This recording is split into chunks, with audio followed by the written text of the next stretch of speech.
Hello, freak bitches. You wrote an article, and I tweet. Let me tell you about my chiropractic journey. I had a podcast that I did with my friend Steve Ranella a few weeks back. Gotcha. And he has a brother that has a herniated disc real bad. And he's got atrophy in one of his arms because he's got a pushed nerve and, the whole thing, bulging disc. Not fun. Not good, yeah. And we got to talking, and I said, look, that guy's got to do something about it right away because the more time you spend with an atrophied arm, the longer it takes to rehabilitate that. And it's a pretty common injury with martial artists. Yeah. That's something, get yourself to a physical therapist. Yeah, right away. And get an MRI, and then spinal decompression, the whole deal. Do and everything see whatever. you can, science-based, absolutely. So he goes, what do you think about chiropractors? And I go, so I say, I think chiropractors are bullshit. And then he goes, really? I go, yeah. I go, I've just had bad experiences with it, and then I've read some things about it being bullshit. And then I got home after the podcast, and I smoked a joint. And a lot of times when I smoke pot, I feel bad about some of the things that I've said. I rarely do. Do you? It's I smoke more than the average scientist. My boyfriend is director of R&D at a pot lab. Oh, yeah. Well, there you go. There's science, pot science. There is some pot kicking around on a regular basis. Well, we get it free from a bunch of people. I have to tell people at shows, and no disrespect to people that offer it to me. I'm like, please don't give me any pot. I can't take your pot. I have too much pot. We have a similar problem. Yeah. So anyway, I smoke the pot, and then I go, God, maybe I'm a dick. Maybe I was rude saying, because I know people that are chiropractors, and I know they're nice people, and I know they mean well, and I'm like, maybe I'm a dick. I think that's accurate. I think they mean well. Some of them, sure. I think they're wrong, but they mean well. So I go, maybe I was being a dick. So then I Google chiropractic, and then I start reading. And I spend hours and hours reading about the history of, I'm going to say this in big air quotes, chiropractic medicine. And I go, holy fucking shit. Not only do I not feel bad now I'm angry. Don't feel bad at all. And this is to all you people, and I've got a ton of messages from chiropractors that I'm sure are nice folks, and that are really upset because they like this podcast, and they're like, you're shitting on my business, and you have to understand. I'm sure a lot of you mean well. I'm sure a lot of you do well. I'm sure a lot of you try really hard to help your patients, and I'm sure a lot of you incorporate a lot of other stuff like massage and cold laser and real science into your therapies. But the original guy who created chiropractic medicine was a complete, total bullshit artist. Fucking whack job. This guy right here, this character, Daniel David Palmer. So he started out. He's a magnetic healer in Davenport, Iowa. The whole thing is 100% horseshit. And this article that we wrote, we sent this through, normally my articles, they go through at least, 2 editors, give or take. This one we put through, I believe, 3 editors, a fact checker, and our lawyer to make sure that we were bulletproof on it, because we wanted to make sure that we, that we didn't say anything that could get us sued, basically. And a lot of the information from this came directly from his book, from his own book. So we weren't taking anything out of context. One of the quotes on how chiropractic started came directly from the book, and he, after cracking a half-deaf person's or a deaf person's spine, depending on the retelling. That was what Jamie just had pulled up in that article. Pull that back up, Jamie, so you could see that. He claimed that he cracked a deaf person's back and restored his hearing. Now, a couple of things could have happened here. Either one, there was no actual medical consent given because this person was deaf, so I'm not sure how that came about. Right. 2, he didn't actually restore the hearing because there are no nerves in the spine connected to your hearing, 3, this guy is just lying. There are a couple, and we're not sure what happened, but there are still, and chiropractic could have done a few things with this. They could have disavowed what happened and said, we still have a system by which we can try to relieve pain through spinal manipulation. But no, there are still articles out today from chiropractors today that try to claim that yes, indeed, he did restore hearing. Because I was like, no, could you guys just maybe back down on some of the nuttier claims? Because there is some minor evidence that you can relieve back pain, lower back pain, with spinal manipulation. And there are chiros that are trying to be science-based with this, but the history of it is so ridiculous, and they try to back down on nothing. And that's not how science works. Science works with the newest evidence, and it tries to figure out what's real and what's not. And they try to double down on all the craziest stuff. And I think there are chiros that are trying to fix the field maybe and say, spinal manipulation can help with back pain, but that's not what this claims. It claims that you can fix everything in the body through these vertebral subluxations that have never been shown. Now, what is a subluxation? All right, so there are two terms being used here, and chiropractic uses it incorrectly, and in medicine we use it correctly. So a subluxation, the actual medical term, means that a joint pops out halfway. So you have a dislocation, which is a complete separation of a joint, basically, and a subluxation is a partial dislocation. I know, because they happen to my shoulder. They're a fun party trick. I'll spare you, but a subluxation in the chiropractic sense, they use this medical term kind of incorrectly. They say that your spine can be somewhat out of joint, basically, and it causes all your health problems. Like your pancreas is malfunctioning because your spine is out of alignment, and that's never been proven to happen. And they claim that they can put you into a state of health by massaging your back. And here's what's important about this. This was created out of thin air by a guy who is a quack. The origin is not based on years and years of medical research. Correct. None of this, all of this came from the 1800s from a guy who was completely full of shit. Yep, and he was a magnetic healer. Now, magnetic healing, like you can still see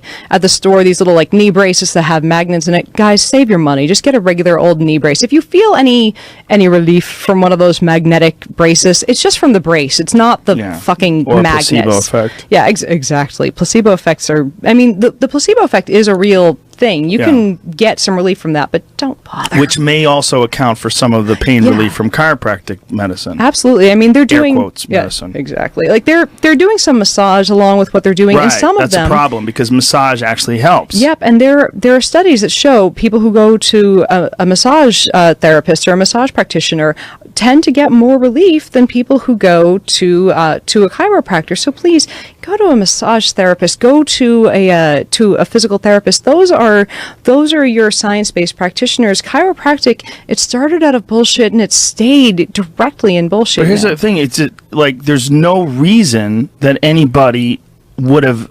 From this one original guy who created it, this guy who's a magnetic healer who came up with this, somehow or another it slipped through the cracks. Yeah. I mean, that's what this is. I mean, they're running around calling themselves doctors. So this guy said to me, one of these guys who got angry at me, I've gotten like at least 24 maybe angry messages from chiropractors. Yeah. But one of them, the guy said, does a podiatrist go to medical school? Well, they go to podiatry school. Not only that, they have a medical residency that they have to do for 3 years. They actually go to a hospital. Yes. They have to work in a hospital. Yeah. And podiatry is like an actual science of studying the foot. And some of them are, I could be wrong on this, someone go ahead and please fact check me. I believe some of them are podiatric surgeons. Like they have to know all the anatomy of the feet in order to treat actual foot conditions. These are part of the medical system.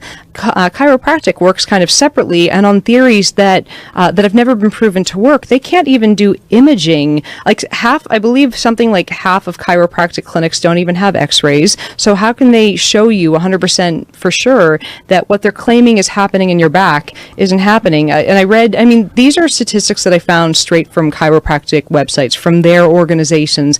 And I had this referenced in the article. I'm blanking on which place had this. One of the chiropractic boards that does large-scale surveys, within chiropractic, about half. There were a lot of places, a lot of people I'm sure said to you, but my chiropractor is good. My chiropractor doesn't do the bullshit stuff. And a lot of my friends said that too. They said, no, they just crack my back. They don't try to sell me any bullshit supplements. About half of chiropractors do the bullshit stuff. They do the extraneous wellness stuff. So if you're playing Russian roulette and you have a 50% chance of getting a bullshit or getting a bullet, are you going to do that? No. I don't want a 50% chance of having a bullshit doctor who's like, well, maybe your cold's really a germ and maybe it's Ebola. I don't want the bullshit doctor. I want the guy who knows what he's talking about. And this is what you're getting with chiropractic. You're getting a bullshit doctor. And it's it's not a doctor. Yeah, exactly. Isn't this part of the problem? Is that they call themselves doctors? Have you seen? I didn't know. Yeah, until this year, or until when I was checking in on this, They don't go to medical school. They go to chiropractic schools. Now, one of the biggest chiropractic schools in the country is Palmer Chiropractic College, and that's named for D.D. Palmer, the guy who launched this bevy of bullshit on us. And it's made after that guy. Named after the guy who claimed to heal the deaf guy. And it's one of my. Now this is crazy. So this is going to be a fun story. By fun, I mean horrifying. One of the guys I went to undergrad with went to Palmer Chiropractic College. Now the acceptance rate 100%. Tuition $34,000 a year to learn how to crack baby spines. Now, the guy I went to college with. Well, you say baby spines. I mean, some people do it. Some of them do. Now, it is a growing field in chiropractic. This one guy said, this is hilarious. He said, "You're saying they crack baby spines. It's a gentle manipulation." I'm like, why? Yeah, exactly. Here's the thing. Why? Why the fuck are you manipulating babies? There's no evidence whatsoever that helps babies. And the babies aren't complaining about back pain. Yeah, no, here are the two things that I've heard. One is that it's so gentle, it wouldn't even bruise a tomato skin. Then why are you doing it? Why? No, the other thing they say because it's bullshit. Yeah, it's because they can charge parents. That's exactly why. The other thing they say is, well, from doing that, this infuriates me so much. They say from manipulating the spine, because the spine has, within those bones, they have the spinal column, and the nerves control everything in the body. And so from stimulating the nerves, you can give the infant all the immunity it needs to not need their vaccinations. And that's when I get really... Oh, yeah, they claim this shit. Hold on a second. Hold on. Who's you got to be real specific. Who's claiming that by manipulating a baby, they don't need vaccines? I understand this is not all chiropractors, but the American Chiropractic Association, this is fairly well cited within the article, the American Chiropractic Association, they are generally anti-drug. They want to use the least amount of medical interventions possible. And chiropractors are not, in most states in this country, they are not cleared to either prescribe or give vaccinations. So if you can manage to get a family to come into you for pretty much all of their medical needs, that increases your bottom line, and it stops, and you can just say, we can do everything for you. But of course a chiropractor isn't cleared for vaccinations. Of course. I mean, they don't give vaccinations. That's not their thing. And I mean, there's one state in this country, I believe it was Wisconsin, where they were trying to get chiropractors to be able to give pre-sports physicals. And in some cases, the pre-sports physical is the only time all year when a student will see a doctor. So this is infuriating. So whenever a doctor, and I mean, this is you can look at the ACA's website. Put a couple links to it in the article where they say, they're not very pro-vax. And I mean, their language on it is under the condition of freedom of choice, medical choice. And it's like, they don't say straight out, vaccines don't work, they're bad for you, but they're wishy-washy on it. And they don't say vaccines work and you should get them. But a couple of chiropractors will try to say, we don't need vaccines. We can increase your immune system. We can increase your immunity by, pressing on the spine. There's zero evidence. Zero evidence. And I'm like, do me a favor. Tell me which part of the spine you press on to give a child immunity to measles and polio. Give me the titers. Test that child's titers to show me that they're immune to polio now from you touching their goddamn spine. Maybe it's like, how about this? How about I'll punch you in the I'm not going to punch a chiropractor. How about I just, just give you a few little little pokes in the back, and then you're going to be immune to smallpox. Just let me know how that works. But I can't get behind a system that has no evidence and tells me it's going to make children immune to deadly diseases. Here's the real question. How did it get this far? How did this guy, who's a magnetic healer, who had no background in medicine, come up with this system and then have it spread all over the world? It's such a good story, isn't it? People love a story that says that you can heal them without taking dangerous drugs. And at the time, but forget about dangerous drugs. I mean, even just helping you with anything. It's partially because of when it came up, because we only found out 50 years after this that frontal lobotomies were a bad fucking idea, and that thalidomide was going to kill babies. So we were really fucking bad at medicine when this came up, and we're way better at it now, but we still don't have the answers to everything. And that's kind of, I don't want to say a failure of the medical system, but it's just a sign of where we are now. So think about the number of people who have sent us anecdotes saying, I was in miserable pain and my chiropractor was the only thing that worked. And it's like, maybe you needed to get get to physical therapy for longer term pain. But these people that are still going to their chiros, it means they're still in pain, and they should go to a physical therapist for, a couple months of therapy that will eventually strengthen their backs and take care of those issues and, get a massage. But they're going to their chiro because medical has not said, we don't have a tricorder that can scan you, show the exact thing and say, here's the exact medicine, drug, and thing that will fix you. It's kind of, and I hate to use this term, but it's out of the failures of the medical system that something like this has shown up. So we're not perfect at medicine yet, and that's why alternative medicine swoops in with bullshit. Well, it's just a matter of innovation. It's like there's a certain level that the medical community is at right now. It's pretty staggering what they're capable of, but it's still growing and learning, and we're in a constant state of progress. But what's shocking to me is how far this medical healer or magnetic healers quack idea got. I just thought it was based on something. I mean, I really did. I've been going to a chiropractor for years, or different chiropractors for years. And one of them was like, this guy used to go to in Hollywood. He's like $140. And literally, he would take care of you for like 10 minutes. He would rub your back a little bit and massage a little bit. And then he would pop it and then go, oh, we got it. And I'd be like, okay. And I would think, all right, man, maybe I'll start feeling better now. I've got a foam roller for $20 that I can lend you. It'll crack your back really well. Well, yeah. It's just stunning to me that insurance companies pay for it and that it's been around so long. Now, how did that happen? How are insurance companies paying for it? There was some lobbying, and I don't think I put this into the article, but there was a lot of lobbying from chiropractors in, I believe, the 70s that pushed the American Medical Association and the insurance companies as a whole to kind of accept them as being medically a part of the system. And that's part of why more and more insurance companies now will cover them and accept them. And even though, like, most doctors won't, like a lot of doctors won't refer you, they'll kind of be like, well, you can look into chiro. Like, there's still, from a lot of doctors, pushback, but there's a little bit more coverage now, just because of a lot of lobbying in the 70s. Now, if chiropractors do have a center or a treatment center or whatever it is, and they have a bunch of different methods that they employ, this is not saying that those other methods might not give you some relief. Correct. But the actual cracking of the necks and the cracking of the back, there's virtually no evidence that heals anything or stops any, or promotes your immune system functioning better or anything like that. All these things that it's based on.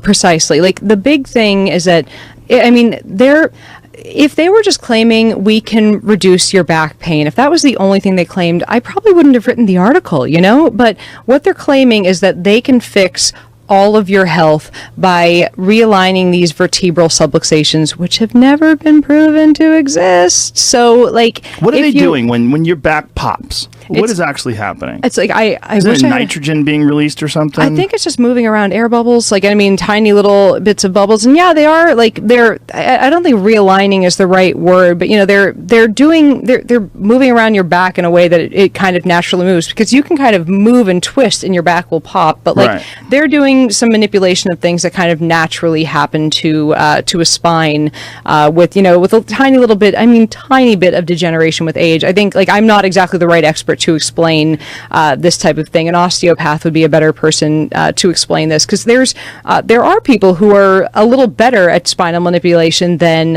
a chiropractor, which is a DO, an osteopath. So in this country we have MDs and DOs, and they both can practice medicine. What does DO stand for? Doctor of Osteopathy. Doctor of Osteopathy, I believe that's the correct term. And my doctor is actually, my primary care is an osteopath, and he's given me a spinal manipulation once when my back was killing me, and we had no idea what it was, and it turned out I had a broken rib, which was not a good time to do a spinal manipulation when you've got a rib broken right on your spine. But it was like the difference is an osteopath never claims that they're cracking your back fixing to try your pancreas. Yeah, exactly. They're giving you your vaccines. They're doing, they're going, wow, there's something wrong with your ovary. We're going to send you to a gynecologist. Like, they're doing all the things a doctor should do for your health. And if your back is in pain, they'll say, do you want to try a manipulation? They're not pushing that. That's a part of their care, and they try to do science-based manipulations for the potential help of back relief, but they don't want to do that long term. They do it minimally. At least that's been my experience with it, and it seems to be like it. There still seems to be, I'd say at best, weak evidence that it helps with back pain. Well, the problem is they usually do it with other things that also have been shown to help with back pain, like massage. Like I said, and also just rest and time. Yes, rest, ice, anti-inflammatories. So you're looking at all these different factors, and I went to a chiropractor and he helped me. Did he? Are you sure? Yeah, and I mean, I think it's funny the things that chiropractors add into it, because like one of the things that I went into in this article, because we really like diving deep on some of the things that we investigate, and it's like I'll admit I'm biased when I go in, because I go after a lot of kind of some of the naturally things, and I'm not anti-natural. Like I'm not 100% against like just going weird to homeopathic stuff. Like, well, it's funny because we can go into some that of for it's another, real, right? Like garlic really is good for infections. There's some stuff that's like legit. Garlic good for your heart. Ginger, I love. Like when I have a stomach ache, I'll go for ginger before I go for. There's herbal remedies at work. It's there. There are some herbal remedies that I'm like absolutely keep them in your cabinet. I'm not against them, but I'm against people taking things without evidence. And I think that's the thing. Like try absolutely to look for the hard evidence before you waste your money. And I think that's the thing that people have fallen into, because they'll say, "Oh, it's natural, it's better." It's like, is it? Because polio is natural, and I don't think it's very good for you. Like, but I know that's a straw man. Fully aware of it. But I also think that people should ask for evidence, and never mind ask for it, demand it before you give somebody your money. And that's what people haven't done with chiropractors. That is a very good point. And it's, I think people deserve evidence, and and I think that's something that hasn't been out in the public sphere. Like there was an article I was trying to write a while ago. I forget the exact topic, but one of my editors, was sending it back to me for edit. She's like, I read her comment back was, well, I've been reading this a lot online. A lot of people have been saying this. I'm like, a lot of people have been saying is not evidence. That's the exact opposite of it. Like, I'm like, here, I put in the peer-reviewed data on this. That's a lazy editor. I didn't work with her again. She was. A lot of people have been saying, you can't do that. And I mean, this is why I like the editors I'm working with now quite a bit. The problem with this whole clinic thing, though, is that they don't have to have any sort of background in kinesiology or in physical therapy or in any of these things. And so they incorporate all these other modalities, all these other methods of healing you, but they don't have to have a background in education in those things, and they're calling themselves a doctor. Now, there is one thing I've heard of, and this is why I'd say don't go to a chiropractor, because you don't know what you're going to walk into. But I have heard a couple of cases of times, this being the case, where a chiropractor at first they go to school for physical therapy, and then they find they can't open their own clinic, even if they've got like an MBA and a physical therapy background. They're like, how do I open my own clinic? And they realize if they just go to school for chiropractic, they can do the physical therapy work they want to and offer a spinal manipulation on the side. Now, how long does it take to get a degree in chiropractic? Like, how long does it take to get a doctor? 3-4 years. Like it's a lot of school, but think about it. What do you learn? I had to crack spines. But here's the thing, though. If it's created by a guy who's a quack, what the fuck could they possibly be teaching you for 4 years? They do learn some anatomy, but it's like they also learn some, bullshit along with it. So I'm like, I wonder, and I mean, I get it, this isn't all chiropractors, obviously, but like, I know, it's hard to figure out which one you're going to walk into that's going to be a bullshit artist and not. So like, I did want to, like, this wasn't a point I was going to bring up in an article that was going to have a specific point of view, but like, I know there are some out there that say, I want to give people physical therapy, I want to strengthen up their spine, I want to get them out of here in less pain, so that if they injure themselves again, they know they can come back to me and trust me with their spine, and also give them some relief while we're fixing them. So, this is a thing that happens, but I don't think it's all the time. It's clearly not all the time. So, you're going to have some really moral people in every field, and you're going to have some really fucked up ones in every field. Like we were, one of the things we touched on in the article were these very social media savvy people. And this is something that drives me fucking crazy. You have to hunt and peck through their websites to find that they say that they're a chiropractor. They just say doctor everywhere. Doctor, and they're giving recipe ideas, and they're talking about the adrenal glands, and the adrenal glands, They're not anywhere near close to the spine, and this is a thing that they're talking about. I'm like, the adrenal glands they're part of. What are they talking about? Manipulating the spine to help the adrenal glands? They're talking about, one of the things they talk about a lot is adrenal fatigue syndrome, which has never been proven to be a thing. It's not recognized as a disorder anywhere within the medical care system. Now, you can have a couple of different disorders of the adrenal gland. You have Cushing syndrome. There are a couple different things that can go wrong with your adrenal glands. They're little glands that sit on top of the kidneys. But this is, the specialty, I believe, hold on a second, having a blonde moment on the words, or on the subspecialty, but the specialty for which you're going to study the adrenal glands isn't even a specialty that chiropractic has. So it's like, if you want to know about if you're having issues with that, it's like, the things that chiropractors seem to harp on right now are a lot with immunology, or a lot with just having a complete blonde moment on this. But there are specialties that chiropractors seem to harp on a lot lately, and it seems to be the type of things that are very nebulous and very hard to nail down when someone's having an issue with it. And these are things that chiropractors just don't have the training in. So essentially, someone's putting up a health website, and they're claiming to be a doctor, and they're offering all this advice on diet and all these different things, but when you get to what is their degree in, it's not a real doctor, it's a chiropractic doctor. And it's